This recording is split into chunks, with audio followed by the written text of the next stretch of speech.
بسم اللہ الرحمن الرحیم صلی اللہ علی حبیبہ محمد وآلہ وسلم۔ اللہ کی محبت کا جس نے دل میں دیا جلایا، اللہ کی محبت کا جس نے دل میں دیا جلایا، اس دنیا کو اسی نے گزرا ہوا پایا۔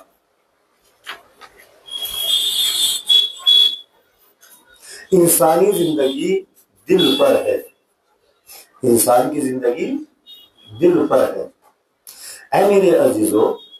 انسان کی زندگی جو ہے وہ دل کے اوپر ہے۔ اللہ رب العزت نے ہر انسان کو ایک دل عطا کیا ہے۔ اس دل کے ذریعے سے جدھر چاہتا ہے اپنے دل کی منزل بنا لیتا ہے۔ اگر یہ انسان دنیا اور دنیا کی ناپاکیوں کو اپنی منزل سمجھتا ہے تو اس دل کا ادھر ہی چپک جاتا، یہ دل ادھر ہی چپک جاتا ہے۔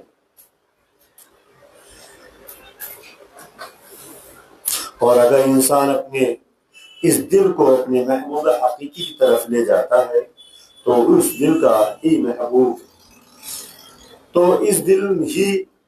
حقیقی سے جڑ جاتا ہے۔ جب تک انسان اپنے دل پر محنت نہیں کرتا ہے تب تک اس کی کیفیت اور حالت نہیں بدلتی ہے، اور جب انسان اپنے دل پر محنت کرنے لگتا ہے تو جدھر اس کی دلچسپی ہوتی ہے ادھر ہی کی محنت میں لگ جاتا ہے، پھر اس کا دل اس طرف ہی جڑ جاتا ہے۔ کسی کا دل کسی غیر کے ناپاک عشق میں ڈوبا ہوا ہے، کسی کا دل کسی غیر کے ناپاک عشق میں ڈوبا ہوا ہے، کسی کا دل مال و دولت میں ڈوبا ہوا ہے، کسی کا دل کسی اور چیز کو چاہتا ہے، مگر جس کا دل اللہ رب العزت کا عاشق بن جاتا ہے، جس کا دل اللہ رب العزت کی طرف لپک جاتا ہے اور اپنے اللہ کا بھوکا پیاسا بن جاتا ہے، تو پھر یہ دل بن جاتا ہے، کھنڈر نہیں رہتا۔ پھر یہ دل بن جاتا ہے، کھنڈر نہیں رہتا۔ اللہ کی ذات کے علاوہ اگر دل کے اندر کوئی اور چیز آتی ہے تو انسان کے دل کو کھنڈر بنا دیتی ہے، وہ دل کے اندر دراڑیں ڈال دیتی ہے، برباد کر دیتی ہے۔ جس طریقے سے جنگلوں میں، ریتیلے علاقوں میں، پہاڑوں کے نیچے دراڑیں پڑ جاتی ہیں،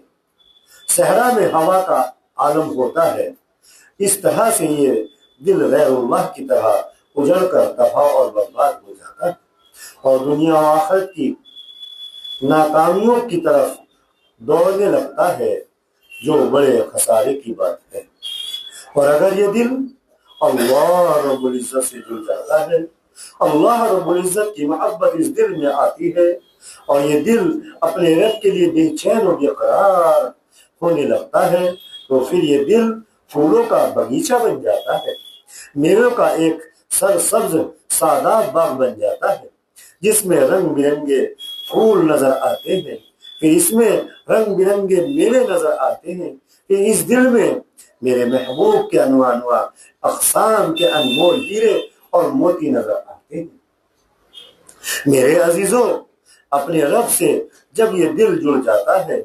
تو اس کی راہیں کھل جاتی ہیں،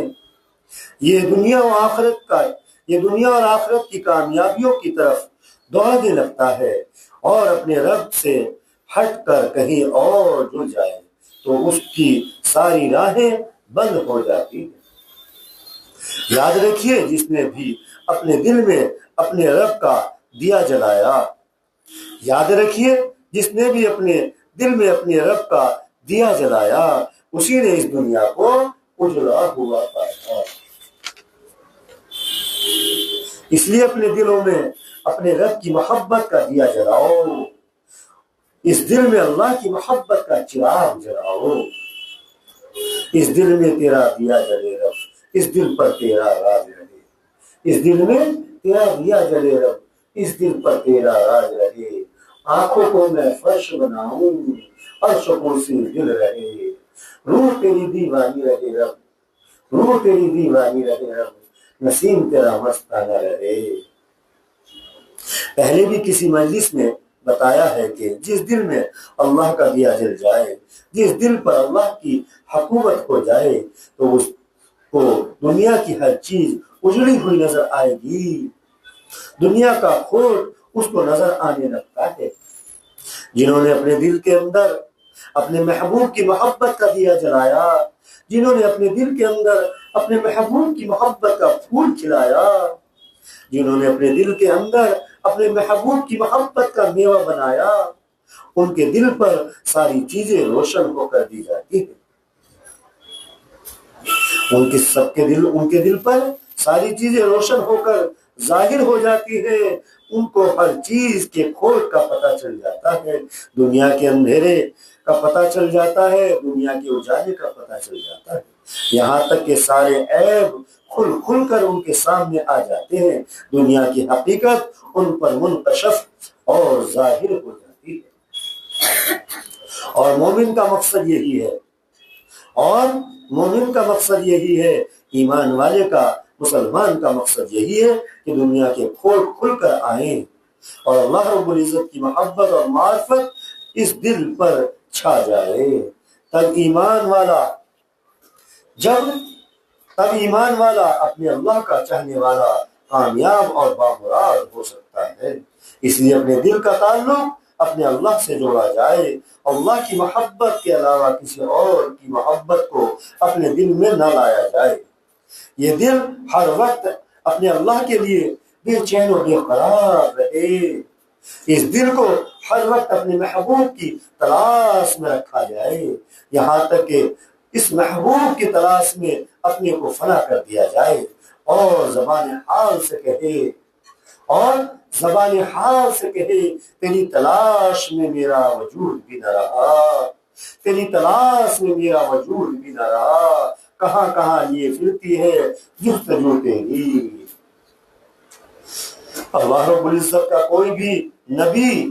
اللہ رب العزت کا کوئی بھی ولی اس دنیا میں ایسا نہیں ہوا ہے کہ جس نے اپنے دل میں اپنے محبوب حقیقی کی محبت کا دیا نہ جلایا ہو۔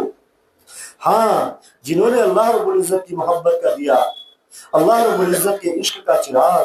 اللہ رب العزت کے درد کی شمع اپنے دلوں میں روشن کی،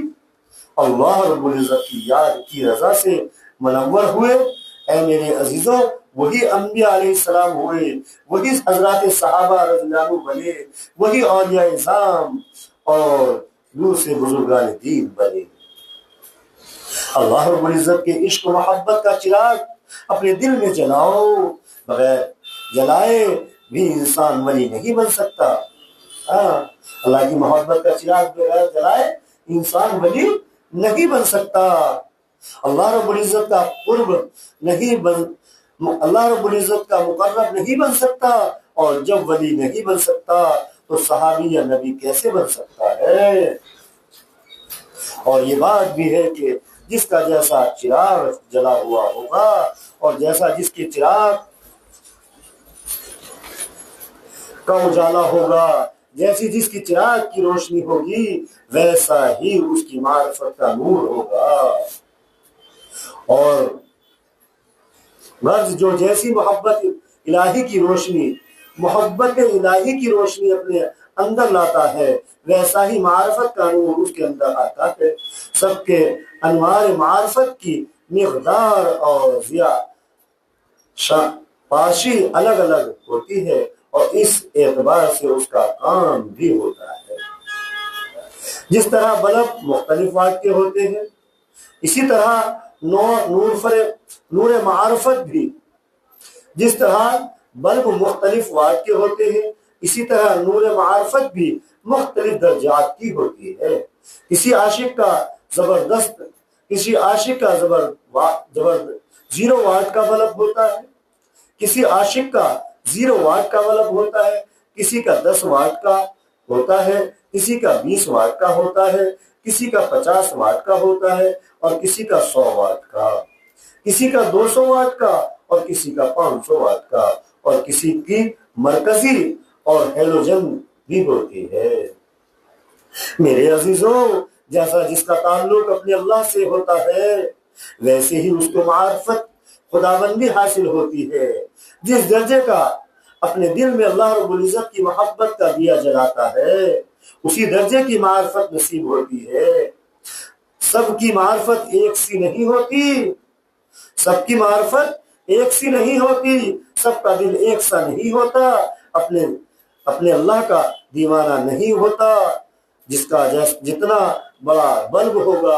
اتنی ہی اس کی روشنی ہوگی، اتنی ہی چیزیں صاف ستھری نظر آئیں گی۔ اسی طرح اللہ رب العزت سے عشق و محبت جتنا زیادہ ہوگا،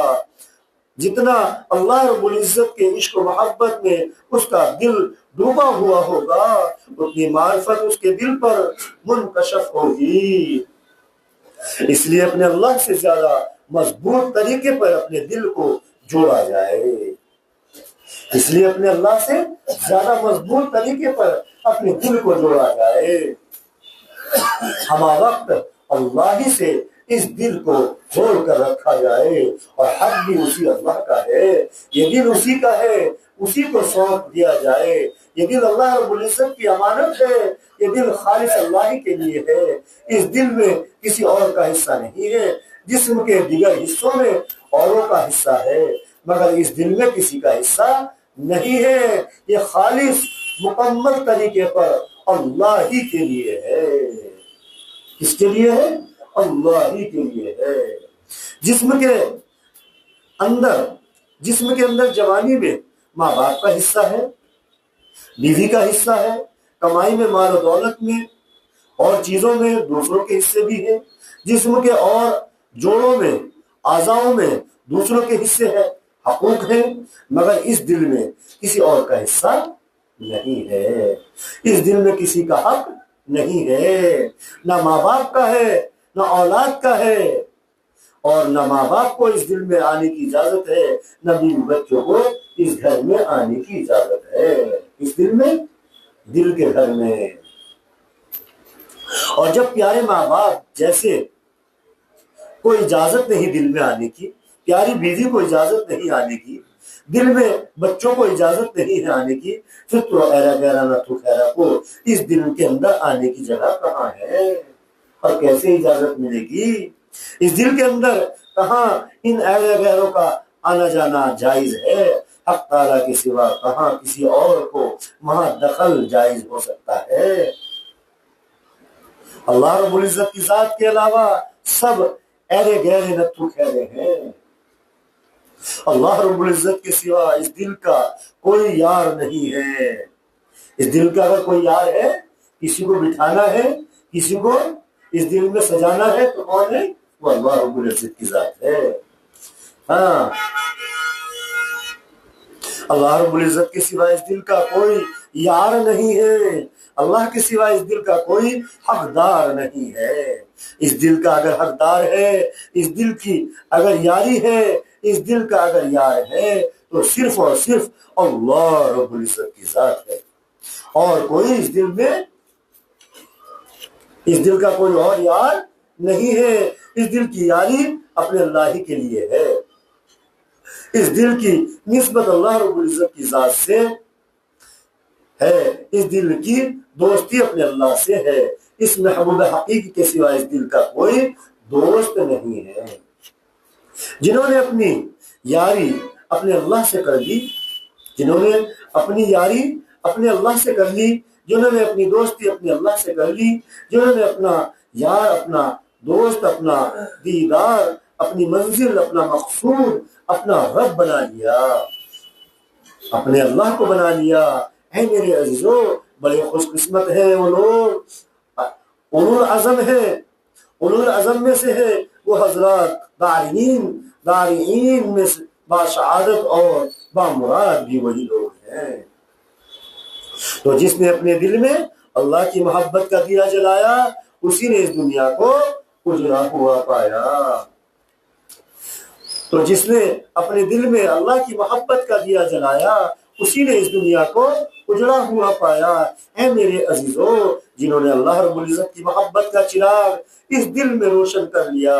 وہی اس دنیا کے عیبوں کو پہچان سکتے ہیں، ورنہ انسان اس دنیا کے عیبوں کو نہیں پہچان پاتا ہے۔ دنیا کی گندگیوں کو انسان اچھا اور عمدہ پانی سمجھنے لگتا ہے، حالانکہ وہ نالیوں کا گندا پانی ہے۔ مٹی کے تیل کی بدبو اور بدبودار چیزوں کو، تیزاب کو دودھ اور جوس سمجھنے لگتا ہے۔ اگر وہ ان چیزوں کو پی لیتا ہے، نوش فرما لیتا ہے، تو جس طریقے سے تیزاب سے دل پھٹ جاتا ہے، جس طریقے سے مٹی کے تیل سے انسان ہلاک ہو جاتا ہے، اس طریقے سے ان ناپاک اور گندی چیزوں کو، جن کو دودھ اور جوس سمجھ رہا ہے، دودھ اور جوس سمجھ کر پی رہا ہے، وہ انسان تباہ اور برباد ہو جاتا ہے۔ وقتی طور سے اگرچہ اس کو نقصان نظر نہیں آتا،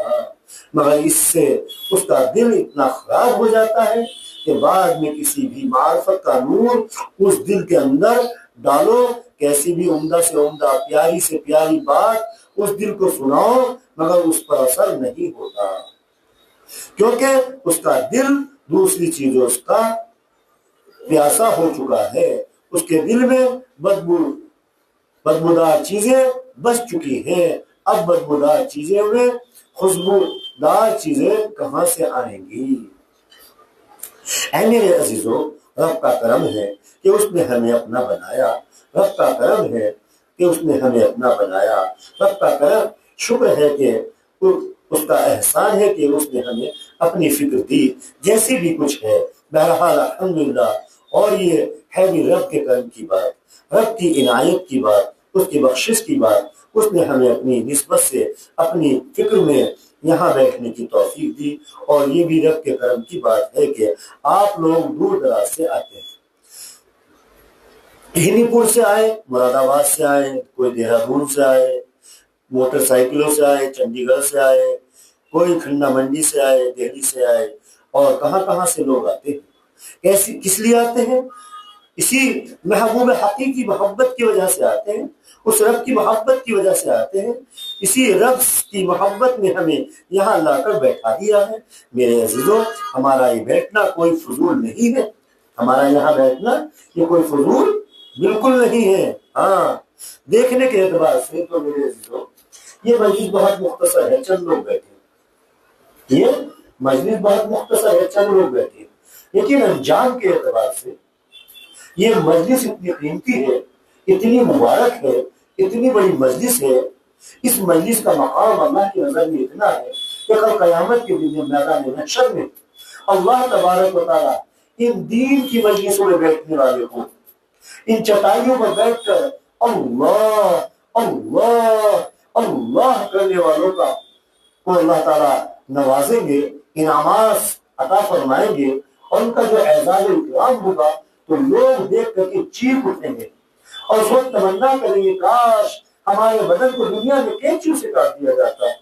آگ پر بھون دیا جاتا، لیکن دین کی مجلسوں میں بیٹھنے کا ہمیں موقع مل جاتا، ہمیں بھی چٹائی بیٹھ کر اللہ اللہ کرنا نصیب ہو جاتا۔ یہ مجلسیں اتنی قیمتی ہے، اتنی مبارک مجلسیں ہیں، ان مجلسوں کے اوپر اللہ تعالیٰ نے مغفرت کے وعدے فرمائے ہیں۔ یہ مجلسیں معمولی مجلس نہیں ہے، یہ مجلسیں آسمان والوں کو ایسے نظر آتی ہیں جیسے زمین والوں کو آسمان کے ستارے نظر آتے ہیں۔ یہ دنیا،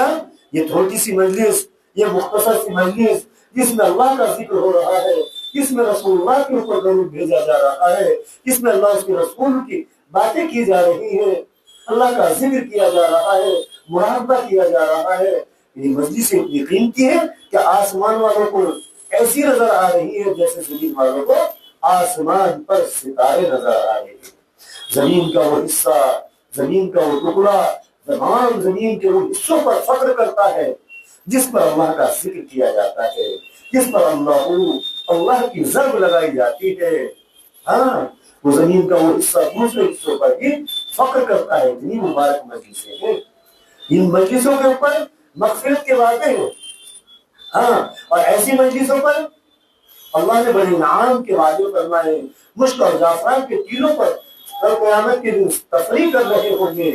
لوگ نفسا نفسی کے عالم میں ہوں گے، اور یہ لوگ خوشحال ہوں گے، انہیں کوئی غم نہیں ہوگا، یہ ایسے کہ اللہ کے سائے میں ہوں گے، اللہ کے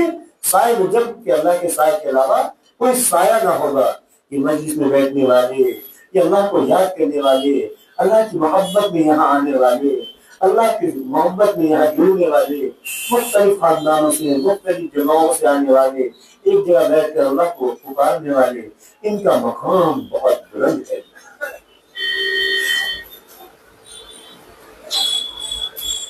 میرے عزیزوں، رب کا کرم ہے کہ اس نے ہمیں اپنا بنایا ہے، رب کا شکر ہے کہ رب کا احسان ہے کہ اس نے ہمیں اپنی فکر دی ہے جیسی بھی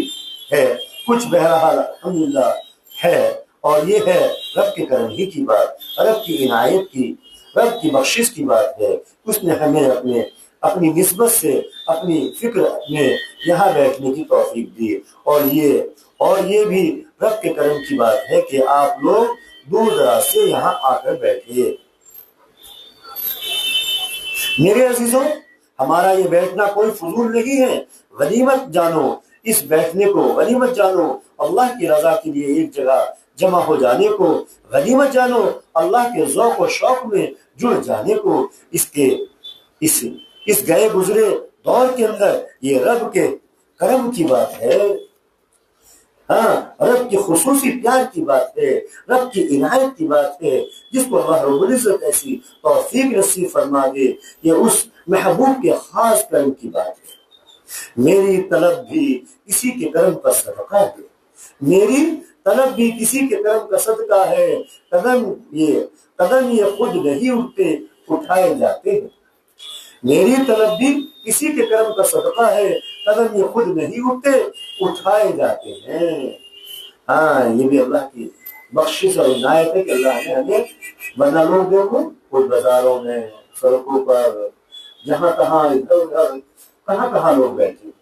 سمجھے؟ میں تم میں سے بس یہی کہوں گا، میں تم سے بس یہی کہوں گا کہ اپنے اس وقت کو کامیاب اور قیمتی بناؤ،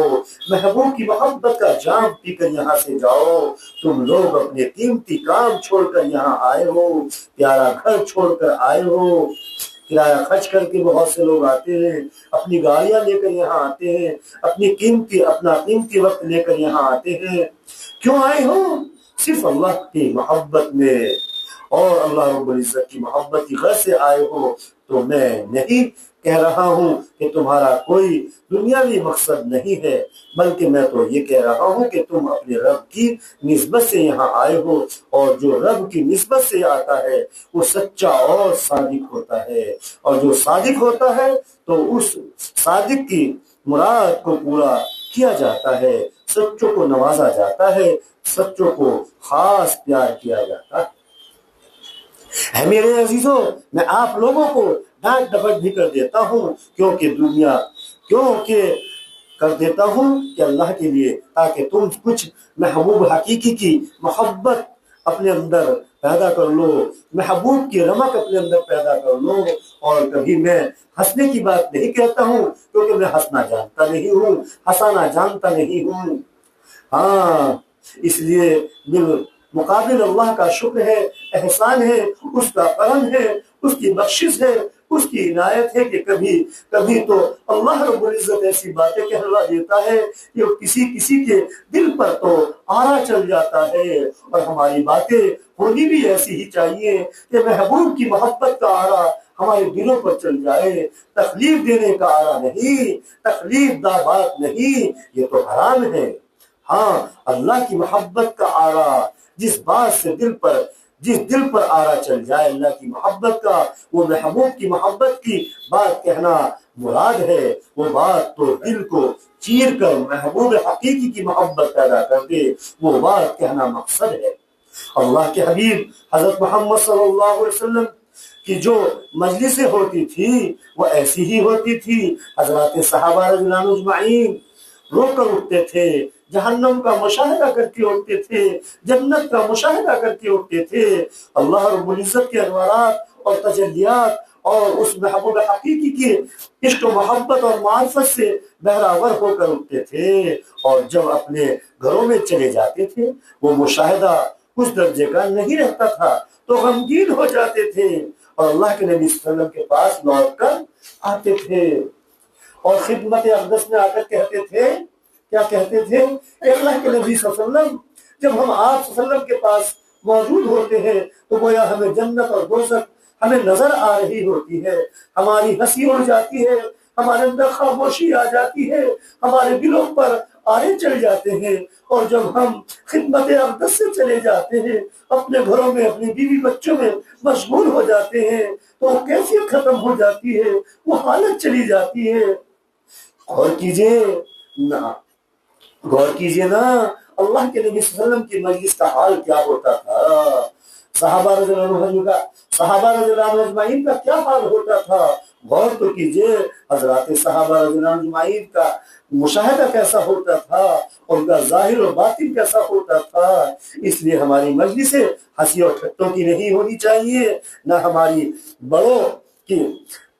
بڑوں کی مجلسوں میں ہنسی مذاق ہوتی تھی، بس جیسی مجلسیں ہمارے بڑوں کی ہوتی ہے ویسی ہی ہماری مجلسیں ہونی چاہیے۔ ہماری مجلسیں کیسی ہوں؟ اپنے محبوب کی رضا کی ہوں، اپنے محبوب کی تلاش میں ہوں، اپنے محبوب کے لیے بے چین اور بے قرار ہونے کی ہوں۔ مومن کے دل پر تو ہر وقت آرا چلتا ہو، اس کی ہنسی مذاق ٹھٹے سے کیا واسطہ، مومن کو ہنسی مذاق ٹھٹوں سے کیا واسطہ، اس کا دل تو ہر وقت کھنڈر رہتا ہے، اس کا دل تو ہر وقت ٹکڑے ٹکڑے رہتا ہے، اس کا دل تو ہر وقت اجڑا ہوا رہتا ہے، اس کا دل تو ہر وقت ایک چٹیل میدان رہتا ہے کہ کوئی آ جائے اور اپنا خیمہ گاڑ لے۔ ارے وہ محبوب حقیقی وہ محبوب حقیقی اپنی محبت کا خیمہ گاڑ لے، وہ محبوب حقیقی اپنی محبت کے پودے لگا دے، وہ محبوب حقیقی اپنی معرفت کے پھول اگا دے۔ مومن کا دل ہر وقت اپنے محبوب حقیقی کے لیے بے چین و بے قرار رہتا ہے، اس لیے رہتا ہے کہ وہ محبوب حقیقی اس دل میں اپنا بسیرا بسا دے، اپنا ڈیرا ڈال دے۔ ہاں یہ مومن کا کمال ہے، مومن کا کمال ہے۔ اس کی سوچ بڑی اچھی ہوتی ہے، مومن کی پیاس بڑی اچھی ہوتی ہے، مومن کی بھوک بڑی اچھی ہوتی ہے۔ اس کی پیاس بھی اللہ کی ذات، اس کی بھوک بھی اللہ کی ذات، اس کی سوچ بھی اللہ کی ذات، اس کا کلام بھی اللہ کی ذات، یہاں تک کہ اس کا سب کچھ دیکھنا اور سننا سب کچھ اللہ کی ذات ہوتی ہے۔ مومن کی ہر چیز بڑے کمال کی ہوتی ہے، مومن کی ہر چیز بڑے سلیقے سے ہوتی ہے، مومن کا ظاہر و باطن بڑا نکھرا ہوا ہوتا ہے، مومن کی ہر چیز بڑی سنوری ہوئی ہوتی ہے۔ اس لیے میں تم سے کہتا ہوں اپنی ہر چیز کو سنوارو۔ میرا دل یہ کہتا ہے کہ تم میں سے جو کوئی بھی اپنے اللہ کی نسبت سے یہاں آتا ہے تو وہ ضرور بہت کچھ مال لے کر یہاں سے جاتا ہوگا، بہت کچھ یہاں سے مال لے کر جاتا ہوگا۔ سچ بتلا رہا ہوں، اللہ رب العزت کی نسبت سے جو یہاں آئے گا وہ یہاں سے بہت کچھ مال و دولت لے کر جائے گا، ایسی دولت عظیمہ نعمت عظمہ لے کر جائے گا جو بندے کو مالا مال کر دیتی ہے۔ اور میں بار بار کہتا ہوں کہ میرے پاس اگر آؤ تو میرے رب کی نسبت سے آؤ، میرے رب کی تلاش میں یہاں آؤ، میرے رب کے یہ بے چین و بے قرار ہونے کے لیے یہاں آؤ، میرے رب کی بھوک اور پیاس حاصل کرنے کے لیے یہاں آؤ، پھر انشاءاللہ تم فائدے لے رہو گے۔ مجھے امید ہے کہ آپ لوگ اتنی دور سے لمبے سفر طے کر کے آتے ہیں تو تمہارے اس سفر میں آنے جانے میں ضرور صداقت ہوگی، اور جنہیں صداقت ہوتی ہے ان پر بخشش کی جاتی ہے، ان کو اللہ نواز دیتے ہیں۔ آج دیکھ لو اللہ والوں پر لوگ کتنا خرچ کرتے ہیں، آج دیکھ لو اللہ والوں پر لوگ کتنا خرچ کرتے ہیں، کتنا کھلاتے ہیں، کھلانے پلانے کوشش کرتے ہیں۔ آج کوئی اپنے داماد کو کھلانے کو تیار نہیں ہے، اپنے بہنوئی کو کھلانے کے لیے تیار نہیں ہے، اپنے دوستوں کو کھلانے کے لیے تیار نہیں ہے، اور اللہ